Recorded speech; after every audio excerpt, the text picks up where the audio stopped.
Los saludo nuevamente con mucho gusto para dar seguimiento a esta serie de lecturas sobre la comprensión del sistema político. Como siempre voy a hacer un recuento de los autores que hemos visto. Empezamos con Robert Stahl, después vimos a Guglielmo Ferrero, vimos a Barry Hindess, vimos a Stephen Lucas y vimos a Niklas Luhmann, que nos hablaba de que el sistema político era un sistema autopoético, que el sistema no somos los individuos, sino que somos parte, somos como la alimentación que requiere el sistema para ser convalidado y seguirse reproduciendo, pero somos un ruido para el sistema porque el sistema, y creo que, bueno, vamos a ver otras propuestas de lo que es el sistema, pero de momento vamos entendiendo como que el sistema político es como si fuera un organismo que tiene sus medios de persistencia, y como cualquier organismo, su fin es la autopreservación y que necesita también sus fuentes de energía. Entonces vamos a ver a Robert K. Merton, que nació en 1910, murió en 2003, un sociólogo estadounidense. Siempre hacemos un recuento biográfico porque es importante conocer el contexto del autor para entender un poco su posicionamiento político y por qué entiende lo que entiende. Entonces él era un genio creando conceptos, era mago de joven, es el máximo representante del funcionalismo estructural de alcance medio.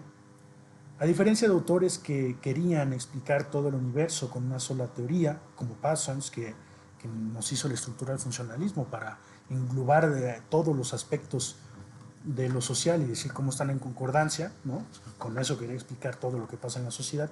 Pues a diferencia de Parsons, que me gusta Parsons, es una forma buena también de entender, tratar de entender todo lo social, pero Merton decía que debíamos enfocarnos en teorías que pudieran ser probadas con hechos reales, es decir, más puntuales, y como decía también Luhmann, que, que cada sistema tiene sus mini sistemas que están ahí para hacer funcionar cada aspecto que conforma el gran sistema al final de cuentas. Era un liberal moderado, bueno, ya hemos visto, sobre todo en la serie de conformación del Estado, lo que es la postura liberal, pero al ser moderado, pues es un poco, bueno, los liberales tienden a ser conservadores. Entonces él creía en la reforma de las instituciones para que la sociedad funcionara mejor. Recordemos que los conservadores, Edmund Burke, que lo vimos en la serie anterior, que el padre del conservadurismo, dicen, sí tiene que haber cambios en la sociedad, pero graduales. No tenemos derecho a destruir las grandes instituciones que ha creado la historia porque es un compromiso con el futuro y con nuestros hijos. Entonces, si las creamos, pues lo estamos haciendo mal, ¿no? Sí tiene que haber alguna transformación, pero poquito a poquito, que sea gradual, que sea orgánica, decía.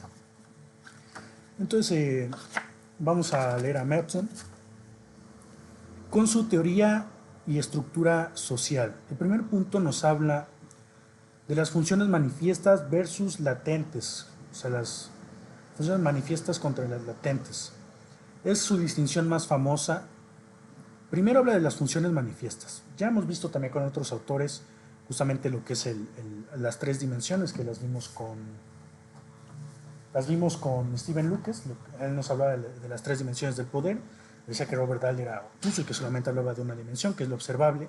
Lo observable es lo que impone la agenda, lo que los políticos y los poderes de facto te permiten ver, es decir, las discusiones políticas que se ven en los medios de comunicación, porque los medios de comunicación nunca van a hablar de aquellas cuestiones de fondo que tienen los intereses subrepticios. Entonces, es el primer poder. El segundo es aquella agenda que no se discute, que son los poderes de facto, pero que no quieren que se discutan, y pusimos el ejemplo actualmente de Rochamoya, que ahora es una discusión pública que se tiene para dejar de lado los intereses que tiene Estados Unidos en México y su injerencismo. Y el tercer poder, pues es aquello en el que te convences, en que tú mismo convalidas aquellas cuestiones del sistema que no te favorecen, y ponían el ejemplo más fácil de entender, un trabajador que gana el salario mínimo, pero justifica que a los empresarios no se les debe de cobrar impuestos porque él tiene la percepción chiflada de que un día él va a poder ser rico, y cuando sea rico pues tampoco va a tener que pagar impuestos. Entonces él nos habla de esta distinción de las funciones manifiestas y las latentes, en esa misma línea de Lucas. Él dice que las funciones manifiestas son las consecuencias objetivas e intencionadas de una institución o acción política, es decir, lo que se supone que debe pasar en una institución, en un sistema, y luego nos habla de las funciones latentes, que son las consecuencias no buscadas ni reconocidas, es decir, lo que pasa tras bambalinas. Las bambalinas son las grandes cortinas que tapan el escenario de una obra de teatro. Cuando las abren, pues ya se ve el escenario, se ven los actores, se ve lo que quieren que veas, lo que quieren, lo más agraciado para ellos, por lo que han trabajado. Y cuando la cierran, detrás de las bambalinas, pues se discute lo que está bien, lo que hicieron bien, lo que hay que corregir, lo que no se debió ver, lo que sí se debe ver y lo que quieren que se vea después. Entonces lo que pasa tras bambalinas son las funciones latentes. La función manifiesta es que llueva. La función latente es reforzar la unidad. Bueno, me estoy saltando. Tras bambalinas. El ejemplo, una fiesta de lluvia de una tribu. La función manifiesta es que llueva, ¿no? En ese ejemplo. La función latente es reforzar la unidad de la tribu y calmar la ansiedad del grupo. En la política, un programa social puede tener como función manifiesta ayudar a los pobres, pero su función latente, es decir, intríngulis,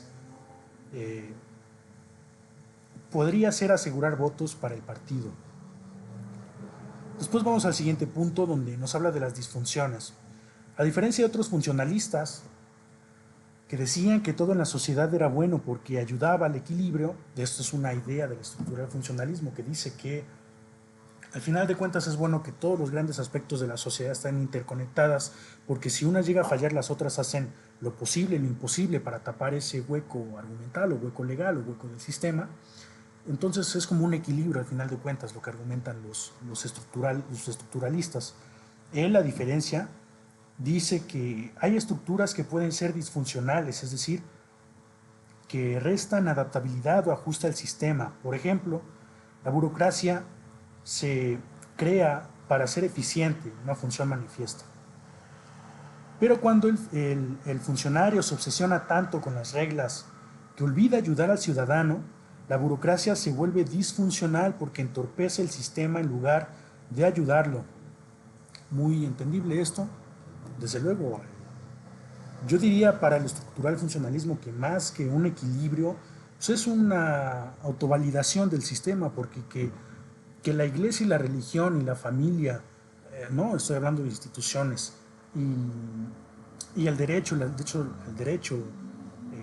ayuden a sostener el sistema económico, pues no quiere decir que el equilibrio sea bueno de facto, es decir, hay un equilibrio, pero porque convalidan las leyes, convalidan las formas, convalidan el fondo del sistema económico que es el capitalista, que es uno que no sirve a las mayorías, que sirva a las minorías y que lo estén convalidando, pues no es que haya un equilibrio que sea bueno para el mundo, es bueno para los que tienen el poder, para los que tienen el control de los medios de producción, pero no para las mayorías. Entonces el estructural funcionalismo en ese sentido sí hay un equilibrio, pero no hay que entenderlo como un equilibrio bonachón, uno que sirva, uno que realmente ayude o que haga que los sistemas que se autorreproducen y que son autopoyéticos sirvan para bien, sino que muchas veces son en detrimento de la propia humanidad. Entonces muy bien aquí lo que dice este autor en el segundo punto. El tercero, muy puntual, nos habla de la teoría de la anomia, que es una teoría que se ve desde la comprensión de la estructura social con Max Weber y la estructura frenética, que es la atención. Dice, ¿por qué la gente rompe las reglas del sistema político y social? La sociedad nos da metas como tener éxito y dinero, por ejemplo, y medios legítimos como estudiar y trabajar, entre comillas. Tener dinero, pues estudiando y trabajando a veces, pues ni siquiera, ¿no? Eso ya tiene que ver con otras cuestiones, pero se entiende. Entonces la anomia ocurre cuando hay un choque entre esas metas y los medios disponibles. Una anomia es un cambio estructural, un cambio social, digamos, más que estructural, que ocurre de pronto en la sociedad, como por ejemplo una revolución. Nos podemos remitir a la revolución industrial, a la revolución tecnológica, que en algún momento implementó la máquina de vapor y después implementó otras tantas tecnologías nuevas que hicieron que al final la gente le costara adaptarse a ella. Y es un cambio tan brusco de pronto que las normas, las leyes, las responsabilidades, las concepciones del entendimiento de lo social respecto a ese nuevo cambio, pues no están bien definidos. Entonces hay un choque, hay un desequilibrio, ¿no? Digamos que el estructural funcionalismo diría que, que, que hay un hueco que las demás estructuras tienen que tapar, pero que al ser tan rápido, pues fallan y no logran cubrirlo con la inmediatez, con la rapidez que debería ser. Entonces, y justamente de esto nos está hablando aquí Merton, y dice que la anomia ocurre cuando hay un choque entre esas metas y los medios disponibles. Un ejemplo de adaptación, bueno, yo voy a poner el ejemplo de que cuando ya antes los antiguos estudiaban y cuando se graduaban tenían garantizado un empleo, un trabajo, ya con solo el hecho de estudiar. Entonces trabajaban y podían tener dinero y podían tener estabilidad, podían tener éxito y cumplían sus metas. Eso es el entendimiento social. La anomia surge cuando ya en el siglo XXI tener una licenciatura no es suficiente para tener garantizado un trabajo, mucho menos estabilidad económica y mucho menos lograr el éxito que se propala en lo social. Entonces nos pone 3 ejemplos, nos habla del conformista que acepta las metas y los medios. Acepta las metas y los medios. Después habla del innovador que acepta la meta, por ejemplo el dinero, pero usa medios ilegales, es decir, por ejemplo el narco, la corrupción. Luego nos habla del ejemplo del ritualista que olvida la meta, pero sigue los medios por pura inercia. Por ejemplo, un burócrata que no sabe para qué trabaja, pero llega temprano. Es decir, nos habla de diferentes propuestas, de tipos de aceptación de este choque de tensión en la anomia. Entonces, han sido buenos puntos, buenas reflexiones, como les digo, muy puntuales.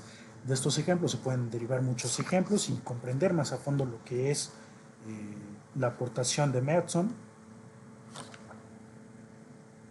Entonces, aquí nos amplía Merton la concepción de lo que es el sistema político, más que nada con las funciones manifiestas y las latentes.